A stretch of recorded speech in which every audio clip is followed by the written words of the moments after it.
Hi, I'm Ellen Horan, President and CEO of the Greater Reading Chamber of Commerce and Industry, and I'm here for this week's Member Spotlight with Karen Haver, who is Executive Director of the Berks Arts Council. Welcome, Karen. Thanks so much for having me on. Yeah.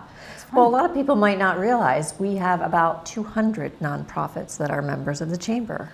Yeah, the Chamber is a great way for nonprofits to connect with each other, connect with the for-profits that we're involved with, and then there's also wonderful resources. The Women to Women group being one that I've appreciated as I was sort of learning some of the things and working my way around the neighborhood, as it were, the chamberhood. There you go. Oh, I like that. The New term. Yeah. Well, the Berks Arts Council, a lot of people probably underestimate all that you do. We do a lot with a very small staff. So Berks Jazz Fest is our best known activity, although a lot of people don't realize that the Berks Arts Council is the one that produces it. So we have a full-time staff of 4, and then we have contract positions who help out with that, and hundreds of volunteers. We also do the Summer Bandshell concert series, which we're really looking forward to this year. Both Bandshell and Jazz Fest are now in their 26th seasons. Wow. Which is a great testament to the power of music in this community. But we also do fast lane arts. When you see the art up on billboards, courtesy of our friends at Land Displays, who you'll see throughout the year, but our winning pieces go up, they went up in February and March of this year, and we've got digital billboards throughout the year.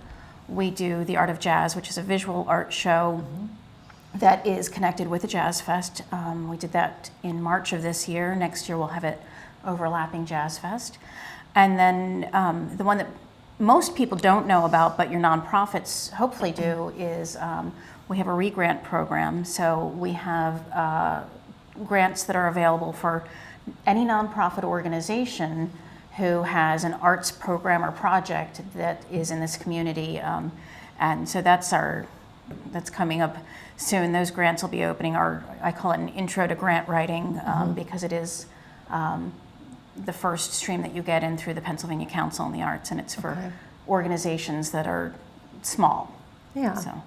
You know, in the past year, this community did a destination analysis. The Visitors Bureau had spearheaded that with the support of other organizations, including the Chamber.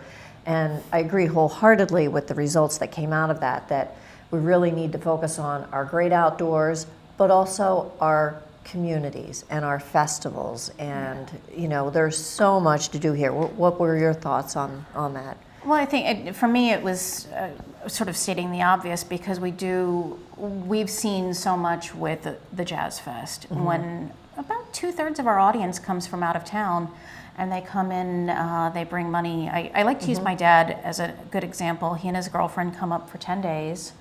So they're coming down. They come down from State College, so they're in a hotel for 10 nights. Wow. They in between all the concerts they go to, and they, so they're purchasing tickets for that. They go out to dinner, they go shopping. It's rare that she doesn't make a huge purchase at Goggleworks store. I know that they went out to some wineries nearby, and there's at least 3 cases of wine on its way back to State College. Somehow I need to get into the trunk of the car before it leaves town. But so it's a great example of all the different things that people do. When you look coming up in the spring and summer, as we've now hit this gorgeous weather, first of all, you can come to our Bandshell concerts outside on Friday night, but you can climb the mountain. There's great bike trails.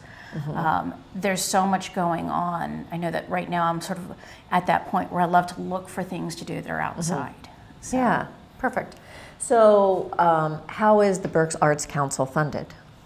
Berks Arts Council is funded through a variety of ways. Excuse me. We do get a small state grant.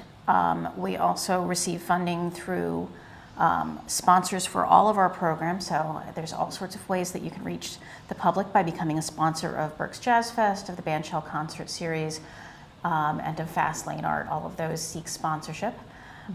So that's a great way to get the name into the community, support the arts. Ticket sales do go back into our income. and we apply for other grants. We have a couple grants that we get annually. So our educational grants come from Reading Musical Foundation. We have music grants, and we have state arts grants. So. Okay. Very good. So we have, and then members. We have there's a huge community of members who individually support Berks Arts Council to keep it going. Great. So, as the executive director of the Berks Arts Council, what are some of your longer range aspirations for the organization? I think just continuing the growth. I'm just about to begin my 4th year as executive director, so I kind of feel like I'm starting to figure out where we were. We added a new staff person this year, so that's having that growth. Looking for ways to get the grants out further afield. I'd like to find ways to get new grants in that can be used for developing arts programs and projects. Re-granting is one of the things that we do that I'd love to expand, and certainly expanding on our visual arts, and then continuing the programs that we do well. So, the Jazz Fest and the Summer Bandshell concert series, and seeing how we can take those experiences and those programs that we do, and seeing where can we make this grow. This year we had, with the Jazz Fest, we started small with a one-day educational conference. It was a conference and expo. So it had concerts, it had vendors, it had panel discussions, and we started small, but there's a great opportunity for growth within that program. I'd love to be able to do more Bandshell concerts, but that, all these things take money. So yeah. So it's just certainly finding ways that we can expand on the programs, and just looking. We don't want to do. We want to find things that suit a community need and help us grow and help the arts grow in our community. Well, I think so many people are seeing music and the arts as a strong part of Reading's revitalization.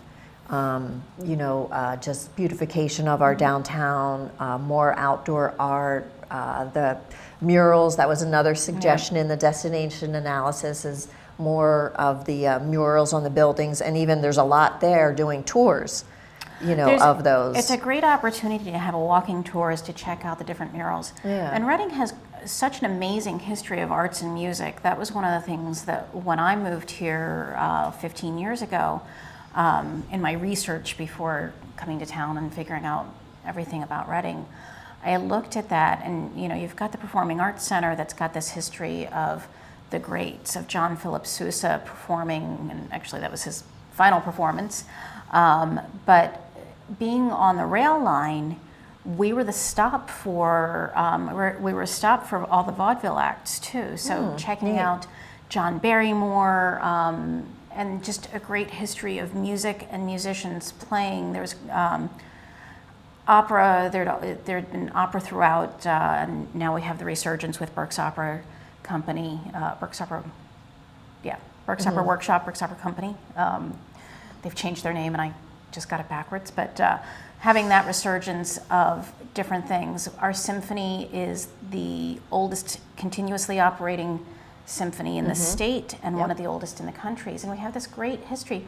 You've got groups like Reading Civic Theater that have been performing for over 100 years. So looking at that history and growing it, and seeing where we can expand. And of course, the visual arts with the Goggle Works is now in its 10th, 7th, 11th year. There's so many places to grow. So I think keeping that imprint of the arts and what it brings back to the community, and really embracing it. I know it's a challenge to get people to things, but I know when we did, I think it was the Art of Jazz, there were 6 other openings in town. I mean, it was just... Yeah, I heard people comment that there were actually almost too many things going on those couple of weeks of Jazz Fest, which is a great problem. It's a great problem to have. Absolutely. So there's music, there's art, it's all everywhere. And I think it's really great that we can embrace this and see where it takes us. Yeah. Well, the consultants had concluded that report by saying, build a place where people want to live, and you'll have a place that people want to visit. Exactly. And the arts are definitely a part of what add to our quality of life here in Reading. So thank you for what you do to promote that and running a good organization. Thank you. And making our community stronger. And thanks to the community for continuing to support it and embrace it and being a part of keeping it going. Right, great.